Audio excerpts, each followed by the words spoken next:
Hey guys, the global release of Pokemon TCG Pocket is set for October 30th, 2024, and I couldn't be more excited to dive into everything we know so far about the game, along with some speculation based on the footage that's been released already. And for those of you who are new here, well, welcome to the channel. I've been a huge fan of the Pokemon series and TCGs in general for years. In fact, I have other channels that cover different TCGs and other games entirely. And well, this channel has been focused on all things Pokemon, and with Pokemon TCG Pocket coming out soon, I'll now be dedicating a lot of content to covering this brand new exciting game. But first, what exactly is Pokemon TCG Pocket? Well, in a nutshell, it's a turbo card game. It's a digital and more streamlined version of the Pokemon TCG, designed for quick, mobile-friendly gameplay, a more Marvel Snap approach to Pokemon. And based on what we've seen, the game will be faster paced with some notable differences from the traditional TCG, if that's what you're familiar with. For instance, deck sizes are now much smaller, around 20 cards, and it seems like the energy cards won't be a part of the main deck anymore. Instead, there's going to be an energy zone, and from the footage, we've seen up to 5 energies in play per side. So it looks like these players might be able to attach 1 energy per turn, perhaps, with the potential card effects allowing for more. Definitely something we're on the lookout for. Now, another big change is that you'll have a 3 Pokemon bench, which could impact strategies that rely on a full bench size, but I'm sure that the cards will be adjusted to fit the faster paced format. Now, on top of that change, the traditional prize card system is entirely gone. Now instead, you'll need to earn points for defeating Pokemon. 1 point for standard Pokemon and 2 points for EX or stronger ones, like VMAX. Battles will be short, around 5 minutes or so, and it looks like this quick, compact style is what TCG Pocket is all about. Now, personally, being someone who loves TCGs, a huge fan of Marvel Snap, I am beyond excited to see one of my favorite series, being Pokemon, getting a similar turbo-like game. The problem I'm afraid of is I'm going to be playing it non-stop. But anyway, now let's talk about the collection aspect of the game, which is shaping up to be really exciting. The cards are interactive, with a strong focus on collector appeal. We've seen standard and interactive versions of the cards like Mewtwo, both of which work the same in battle, but interactive versions seem to be more about the collector's value. You know, a way to flex on your opponents like, yeah, I got it like that. There are also different card rarities, with some cards like Charizard EX having a 4 diamond rarity. Now, special star rarities like the Mewtwo EX have both base versions with diamonds and the interactive versions with stars, but they both function the same in battle. So it looks like the diamonds are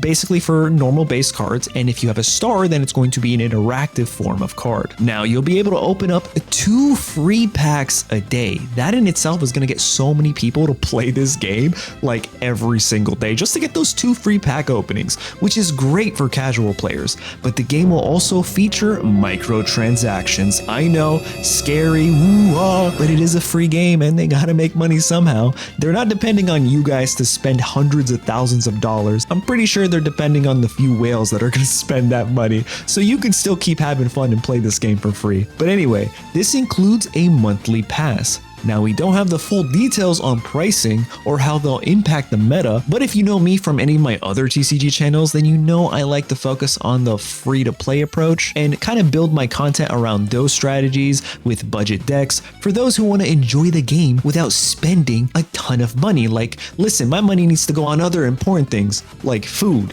and dog toys.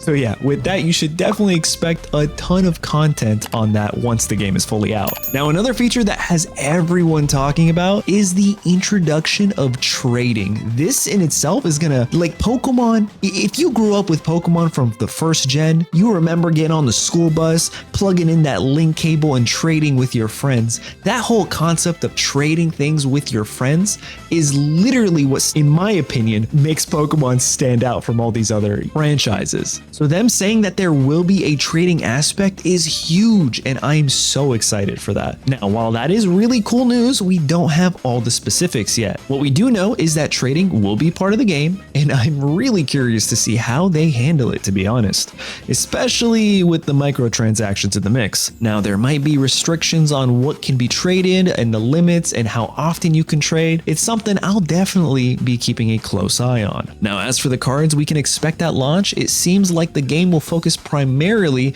on Generation 1 Pokemon, which, let's be honest, makes sense, right? It's a nostalgic favorite. Like I said, I grew up with Gen 1, and it will make it easier for new players to get into the game. However, we've also seen cards from other generations, like Wooloo and Gardevoir, so it won't be exclusively Generation 1. Starting with a smaller card pool is a smart move though, as it does allow players to learn the game without being completely overwhelmed, and then they can expand the card list later. Now, what I'm really interested in is how do we acquire these cards? Can someone just come day one and spend $1,000 to get all the cards, or are they going to have a more of a Marvel Snap approach where the more you play, the more you unlock these cards from a specific set, so you never can just dump a ton of money and get all the cards you want? There has to be a system, maybe some RNG to it, which honestly I wouldn't be completely opposed to. Now, the official global release is set for October 30th, 2024, but there is speculation of a soft launch happening in New Zealand as early as September 26th. And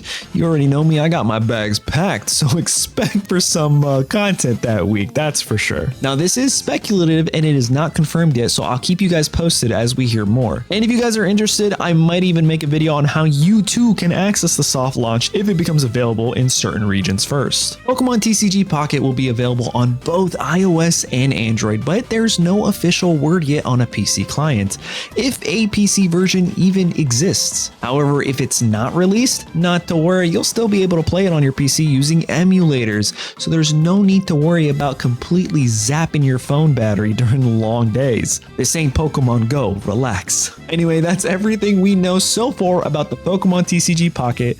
I'll be keeping a close eye on any new developments, and we'll cover everything leading up to the soft launch and beyond. Now, if you're as excited about this game as I am, stay tuned for more updates, deck building guides, and in-depth strategies once the game fully launches. Anyway, until next time, have an amazing day, and I'll see you guys in the next video.